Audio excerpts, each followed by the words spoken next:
صباح الخير يا غالية. صباح الفل يا نونا، يلا عشان تلحق مدرستك خليك تروح بدري. لا بقول لك يا ست الكل، وانا لازم اروح المدرسة؟ ما بلاش النهارده. طبعا يا نونا لازم تروح النهارده عشان بكره تكبر وتبقى دكتور قد الدنيا.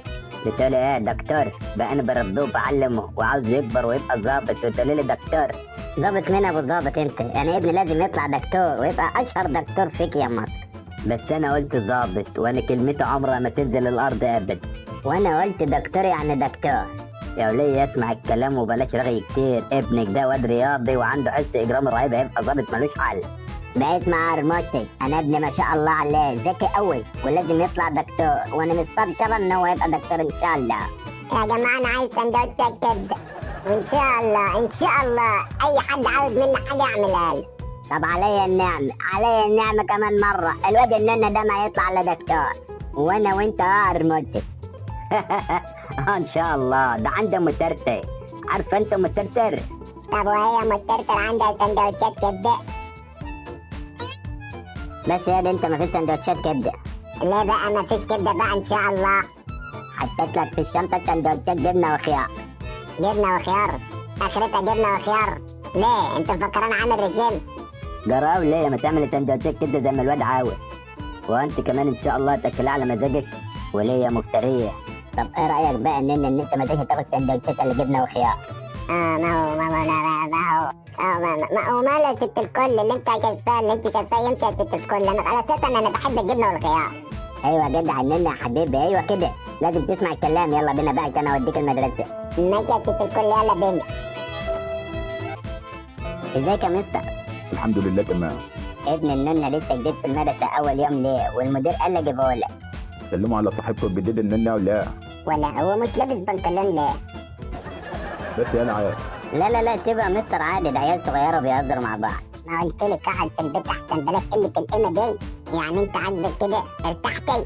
خلاص حضرتك سيبيه انت وامشي، الننة ده ابنك ان شاء الله يبقى فنية. شكرا يا مستر، والله ما انا عارفه اقول لك ايه. ولا استنى انت رايحه فين؟ يقول لك انت تمشي. لا ما خلاص بقى همشي، انت عاوز ايه؟ لا ما انت ما تسيبنيش هنا لوحدي. لا يا ننة ما تخافش، خليك هنا واسمع كلام المستر. يلا بقى سلام يا ننة. اعمل ايه يا مستر الوقت؟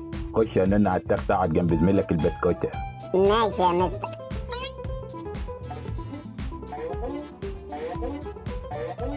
يا عم مالك، هو انت هتزاولني ولا كنت انا شكل حد انت تعرفه؟ ازيك؟ انا اسمي بسكوتة، اشيك واجدع واحسن واحد هنا في المدرسة، وانا اسمي النونة اسا. اسمع يا صاحبي، احنا النهارده اول يوم ليا في المدرسة والمفروض ما نعرفش بعض لحد ما نرجع تاني حرف الاسود ونتصرف مع المعلم سبات واتباعك.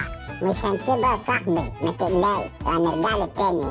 بقول لك ايه اللي انت هو ايه، انا هخرج بره 5 دقايق، ما اسمعش ان انت عملت دوشه، فاهمني؟ الواد الجديد ده شكله عبيط قوي يا جدعان. اسمع مني، الواد ده مالكش دعوه بيه لان الواد ده شران. لا ده شران على نفسه يا صاحبي. عاوز يالا لسه يالا ولا انت قد كلمتك دي يالا؟ اسمع يالا، انا لما كنتش قد الكلمه ما كنتش قلتها. طب انا هوريك اللفت ده يعمل فيك ايه. يا جدعان قوموه من على اللعبه لما موته والله. انا لفت ده يالا مجرد، انا لفت. ما حد يحلش بني ادم منك، بس على بدل ما اضربك. بس يا عم التاني بدل ما ماما موتك. ولا بتعمل ايه اللي انت هو ايه؟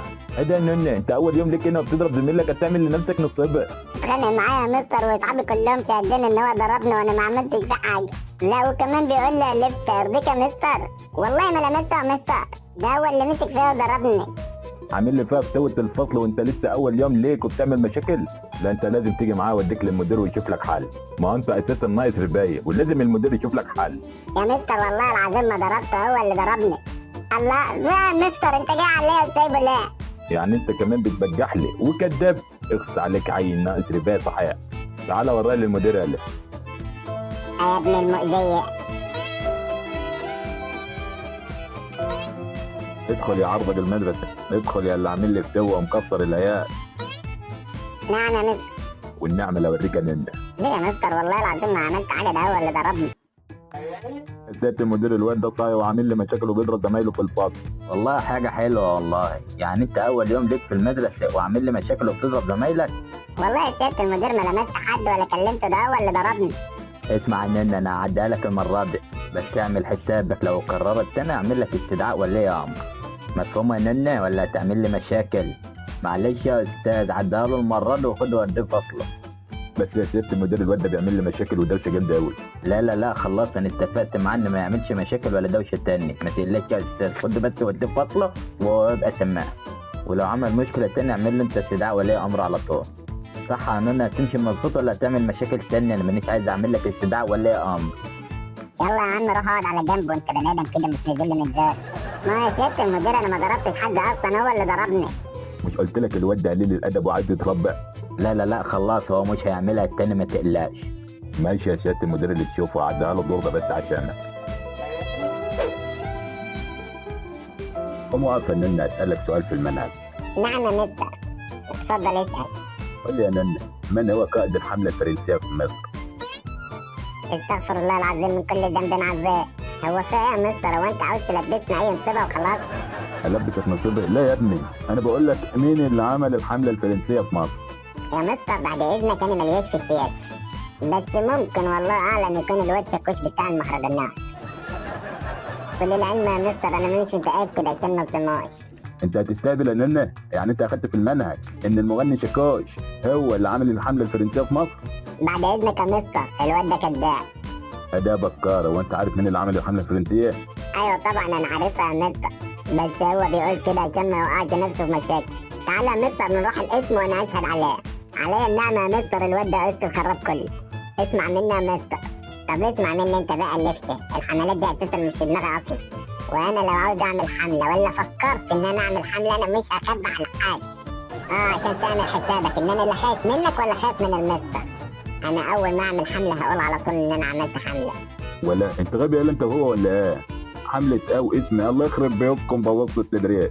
صدقني يا مستر الواد ده ولا عامل الحمله وخرب الدنيا. نروح الاسم واشهد معاك يا مستر. يا عم انت هو انت عايزين توديني الدايه وخلاص؟ والله يا عم ما عملت حملات.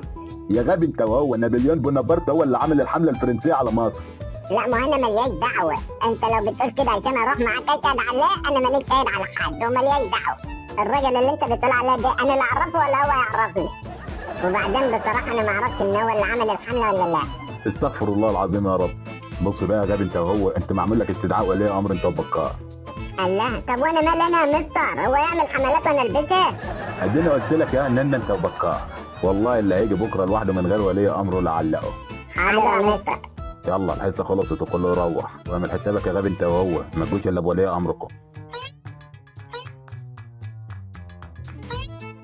حبيب ماما عملت ايه في المدرسه؟ لا الحمد لله ست الكل ما تقلقش حاجه زي الفل. الاستاذ من اول يوم عمل لي استدعاء ولي امر يا ست الكل، وقال لي كمان ما تجيش بكره المدرسه لما يكون ولي امرك معاه عشان الاستاذ يقعد معاه ويشرب معاه الشاي. استدعاء ولي امر من اول يوم يا ننة؟ وانا عارف الاستاذ مستقصدنا عندكم في المدرسه، روح قال شوف عاوز ايه. وحياة امك عمل لك استدعاء ولي امر من اول يوم؟ وانا مالي، ما هو اللي عاوز يلبسنا نصيبه. بيقول لي قال ايه انا اللي عامل الحمله الفرنسيه عايز يلبسها لي، ولما انكرت قال لي اشهد على واحد مانيش عارف اسمه قال لي ايه كده، وقال لي كمان هطلعك منها بعد ما تشهد عليه. بس انا ما رضيتش لان اللي قال لي عليه ده انا لا اعرف ولا هو يعرفني، وانا عمري ما اشهد شهاده زور. ارموتي؟ نعم يا ننة عن الارموتي، بكره تروح مع ابنك المدرسه معمول له استدعاء ولي امر. خد يا. نعم يا حاج. الاستاذ عامل لك استدعاء ولي امر ليه؟ والله يا حاج اقول لك الصراحه الاستاذ ده كان عاوز يلبسني نصيب. قلت لي مش قصدك يعني. ايوه هو كده بالظبط يا حاج، مستقصدني مع اني ما عملتش حاجه خالص. تهمة ايه اللي كان عاوز يلبسها لك؟ قال ايه يا حاج عاوزني اروح اعترف على نفسي ان انا اللي عملت الحمله الفرنسيه؟ يرضيك؟ عايزين يلبسوني نصيبه وانا في المدرسه. طب قول لي الصراحه يا ننة، انت اللي عملت الحمله دي ولا مين اللي عملها؟